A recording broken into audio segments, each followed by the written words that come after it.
ГСП онлайн. Городские новости сейчас. Народный ансамбль и детская хореографическая студия «Елочка» презентовали свою новую работу. В масштабном концерте, который показали на сцене Дворца культуры, участвовали больше 120 танцоров. Самым маленьким из них всего 6 лет, старшим уже 50. Впервые всеми любимая «Елочка» показала не просто ежегодный отчетный концерт, а целую двухактную постановку.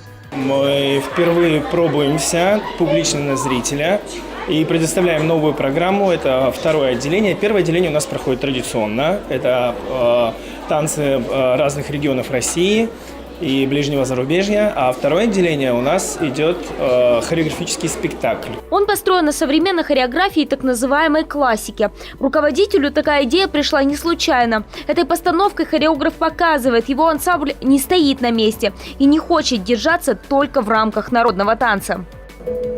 Но как бы вы об этом ни тужили, коль чистая душа и совесть есть, найдется тот, кто лишь грехи чужие способен все по пальцам перечесть.